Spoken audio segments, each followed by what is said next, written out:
personne qui s'apprête à lire ton livre, est-ce que tu aurais un conseil ou une mise en garde? Tout ce que je dirais, c'est bon voyage.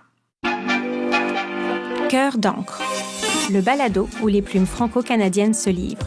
Je suis Marine Sibilo et je t'emmène dans un plongeon littéraire. On y va!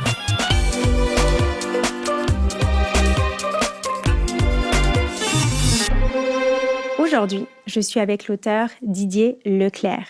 Il va nous faire découvrir son univers et nous donner quelques conseils. Alors, par hasard, si toi aussi tu rêves d'écrire, reste avec nous, tu es au bon endroit. Bonjour Didier, ça va? Oui, ça va très bien. Et toi? Super, merci. On va parler de ton dernier livre, Le Prince africain, le traducteur et le nazi, paru en 2024 aux éditions David. C'est un roman finaliste au prix littéraire Trillium 2025. Mais avant qu'on parle de ton roman, j'aimerais qu'on parle un peu de toi.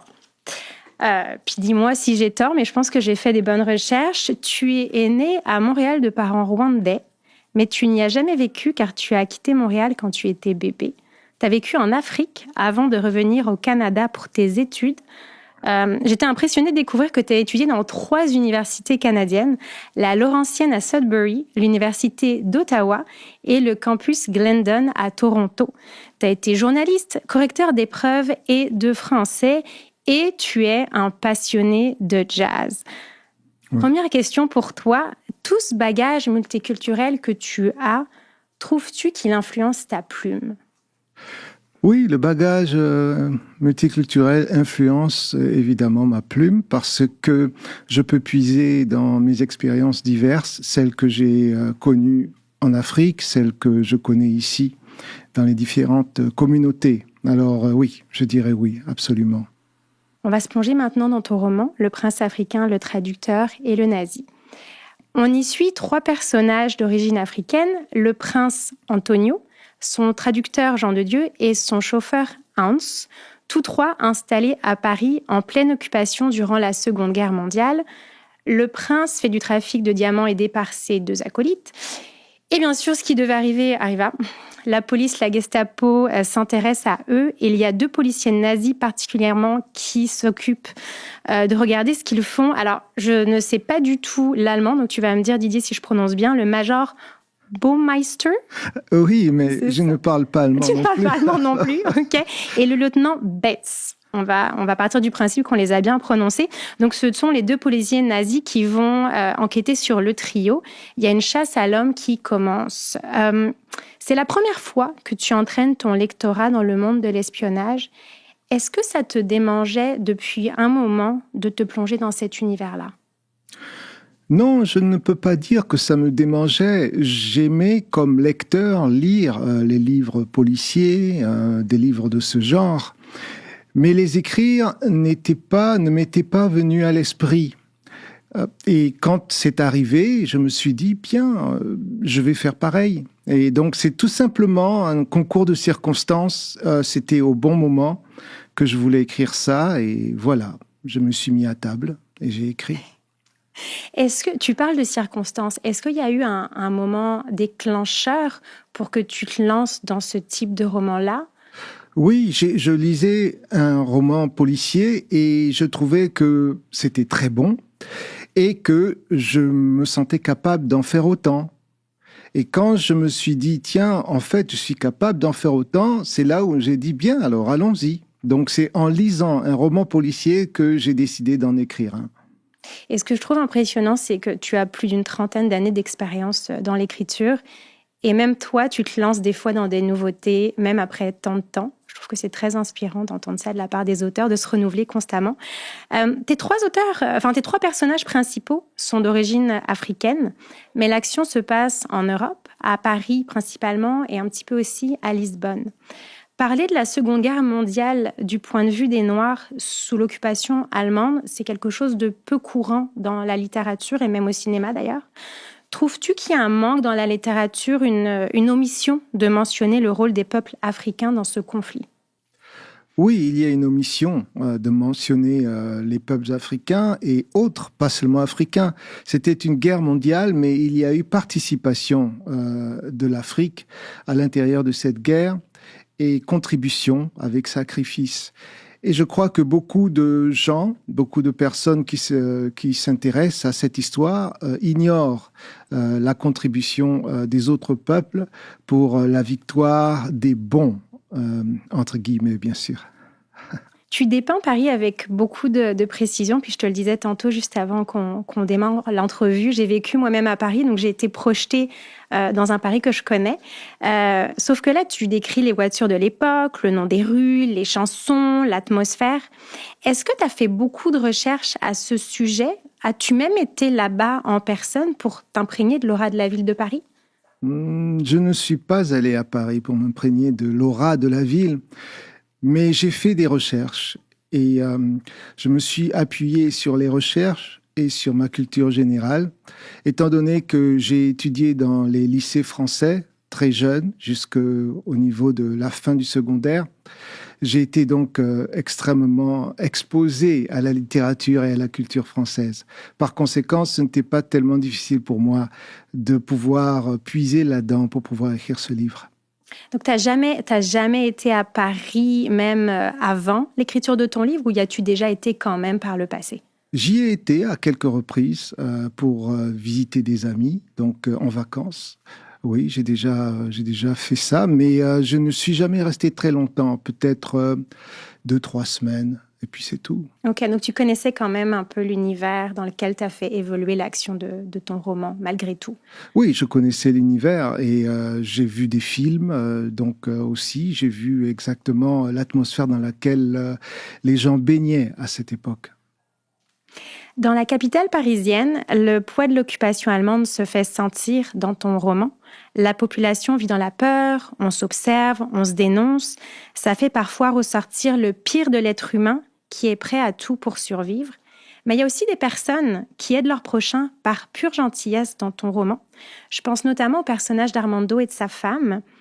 Quand tu as conçu la trame narrative, est-ce que ça te tenait à cœur de montrer les deux facettes du genre humain, c'est-à-dire à la fois des gens qui sont pourris jusqu'à l'os, mais il y a aussi des personnages bienveillants qui sont porteurs d'espoir, comme Armando et sa femme?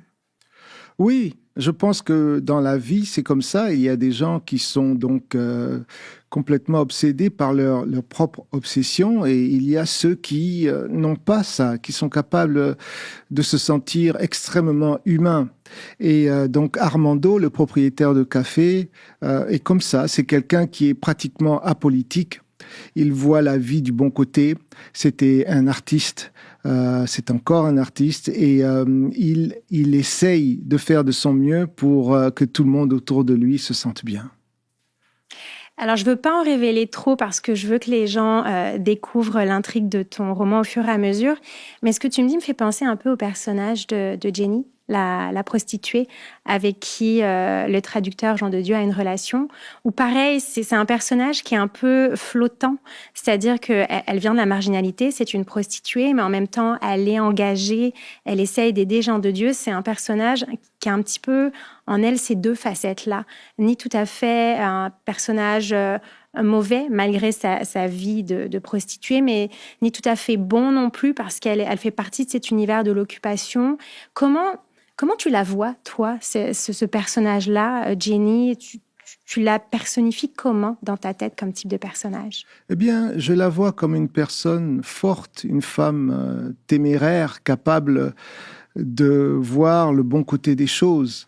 Je ne crois pas qu'elle est responsable de la vision que les autres ont sur elle à propos de ce qu'elle fait, de ses activités. Je crois qu'elle n'y peut rien, elle ne peut pas changer ça. Mais ce qui est certain, c'est qu'à mon avis, c'est une dame qui a énormément de ressources, de capacités, de rebondissement. Et elle sait très bien où se trouve le bon côté de l'histoire. J'aimerais rebondir sur le mot que tu viens de dire. Tu as dit la vision, la perception que les autres ont d'eux. Puis il y a plusieurs passages intéressants dans le roman qui m'ont marqué. C'est notamment le regard des Parisiens sur les personnages de communautés minorisées. Qui sont d'origine africaine notamment, et le regard des locaux parisiens qui les regardent comme des étrangers alors qu'ils habitent en ville. Je trouvais que la description que tu en as faite était très réaliste. Et je me suis demandé si toi-même, tu avais puisé dans des expériences personnelles pour expliquer ça, ce regard parfois qu'on peut avoir sur soi, que les autres ont de soi quand on vient d'une communauté minorisée. Eh bien, il faut mettre ça dans un contexte historique, c'est-à-dire que le regard d'un Parisien des années 40 est semble-t-il, bien plus direct que le regard du Parisien de 2025. Alors, je dirais que, oui, je me suis aussi appuyé sur l'expérience personnelle, je n'en doute pas.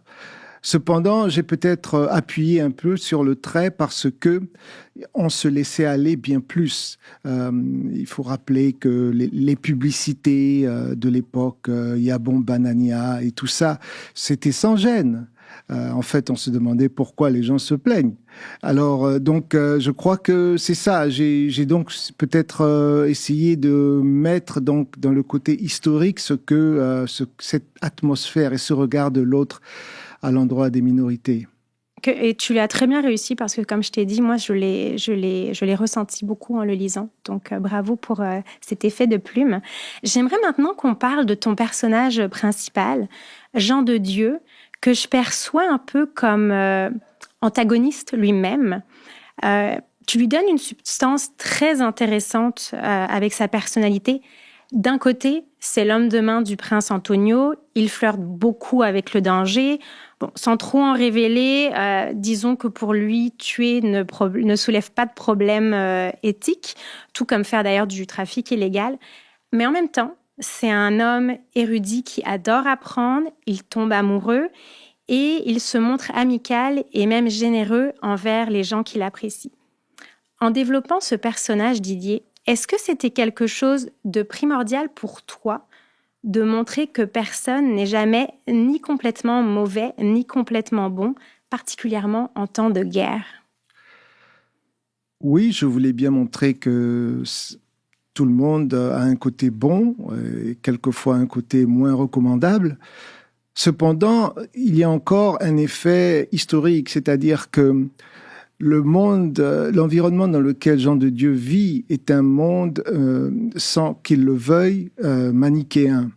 Il y a donc d'un côté ceux qu'on considère comme les bons et de l'autre côté ceux qu'il ne faut surtout pas fréquenter. Et donc, ce qui se passe, c'est que Jean de Dieu, se trouvant au milieu, il a cet instinct de survie qui fait en sorte que quand il fait face à l'impossible, à presque l'impossible, il est obligé d'agir. Je crois qu'il ne se sent pas, il n'a pas de remords en ce qui concerne s'occuper de personnes qui n'ont pas une éthique valeureuse. Il préfère donc passer à autre chose et aider ceux pour qu'il aime beaucoup, ses amis, les gens de son entourage qu'il préfère. Alors, il est prêt à les aider et il ne se fait pas trop de remords par rapport à ce qui arrive aux gens qui lui veulent du mal. Dans le fond, est-ce que tu dirais que tu as essayé de montrer de lui que c'était un personnage quelque part vrai, avec ses qualités, ses défauts, sa part d'ombre et de lumière, si je puis dire? Oui, exacerbé par le fait que quand on est dans un contexte de guerre, cet aspect sort plus, ce besoin de ce reflet où il y a votre bon côté et ce qui n'est peut-être pas considéré comme moral, eh bien, ça ressort plus dans un contexte de guerre. Alors maintenant, on va parler d'un sujet que tu aimes beaucoup, c'est le jazz. D'accord. Donc la musique et le jazz ont une grande place dans ta vie, mais aussi dans ton roman. Tu rappelles que le jazz était mal vu par les nazis, car c'est un style de musique associé aux Afro-Américains. Alors, pour rappel, pour ceux qui nous écoutent, le jazz a fait son apparition aux États-Unis, dans les communautés racisées, avant de s'internationaliser. Donc, comme je le disais, toi-même, tu es un grand amateur de jazz, mais tu n'en joues pas toi-même. Est-ce que c'est vrai? Oui, c'est vrai, je n'en joue pas. Est-ce que mettre le jazz dans ton roman, c'était une façon de simplement recréer l'ambiance des clubs parisiens de l'époque, ou tu voulais vraiment rendre hommage à cette musique que tu aimes beaucoup, toi? Je dirais que c'est les deux. C'est-à-dire que à cette époque, le jazz était une musique extrêmement de l'avant, aussi bien en Amérique, mais même en Europe. Et je dirais, je voulais me faire plaisir et pouvoir parler de cette passion que j'aime, que j'adore. Une autre question par rapport au jazz, un peu technique. C'est pas une question piège, je te rassure, Didier. Est-ce que tu regardes la rythmique des mots quand tu rédiges ton histoire, comme les rimes, les consonances qui s'accordent, un peu comme si tu écrivais une partition? Je dois répondre que non. Je crois que je ne mets même pas en général de musique quand j'écris. Donc je ne crois pas, je crois que c'est un métronome que j'ai à l'intérieur de moi qui décide de la rythmique dont tu parles. En tant qu'auteur, tu écris beaucoup, 10 ouvrages depuis le début de ta carrière. Est-ce qu'il y a encore des défis que tu rencontres quand tu élabores une histoire? Ou alors, plus rien ne te surprend aujourd'hui et c'est un peu comme faire du vélo. Quand on pogne la façon de faire, on ne l'oublie jamais. Eh bien, c'est un peu comme faire du vélo. Cependant, euh, les terrains ne sont pas tous les mêmes. Il y a des montées, des descentes, il faut changer les vitesses. Alors, il y a encore des défis. Il y a encore des défis. On a au départ une idée. On se dit, si on en a écrit d'autres, on va réussir à le faire. On est certain qu'on arrivera à la fin, mais on ne sait pas ce on rencontrera en route. Donc, il est possible que l'on soit obligé de s'arrêter. Donc oui, c'est encore un défi, c'est encore quelque chose qu'il faut conquérir à chaque fois. Mais si on reprend un petit peu cette métaphore amusante du vélo, je pense qu'aujourd'hui, avec ton bagage d'expérience en écriture, tu tomberais plus de ton vélo. Peut-être tu aurais des petites accroches sur la route, mais je te vois pas tomber. Tu sais quand même, tu sais la job, tu sais comment écrire. Je crois que je suis né dedans. Ah. S'il faut être sincère, je suis né dedans. Ouais. Pourquoi tes parents étaient dans l'écriture? Mes parents étaient littéraires. Mes parents, aussi bien ma mère que mon père, aimaient beaucoup les livres et la littérature. Mes sœurs aussi. Donc toute la famille. Alors c'est pour ça que je dis ça. C'était des livres à la maison tout le temps. Et c'était quelque chose qui est venu tout seul. Alors donc je crois que oui. Je ne sais pas si tu connais l'expression la pomme ne tombe jamais loin de l'arbre. Et toi, ça serait un peu le livre ne tombe jamais loin de la bibliothèque. Alors, si je comprends bien avec ta famille, c'est ça? Oui, quelque part, c'est ça. Mon père était docteur en médecine, mais ce n'est pas parce qu'il voulait, c'est parce qu'il était obligé à cause de la guerre au Rwanda. Il fallait trouver un autre... il voulait faire sciences politiques au départ, mais il pouvait plus à cause de ça. Alors, il s'est rabattu sur la médecine. Mais dans son cœur, ça a toujours été quelqu'un qui aimait les livres, les mots et lire. Et il t'a transmis cette belle passion. L'avantage quand tu écris un livre, c'est que tu es maître de tout, toi comme auteur. Tu fais l'acteur, le metteur en scène, le cadreur.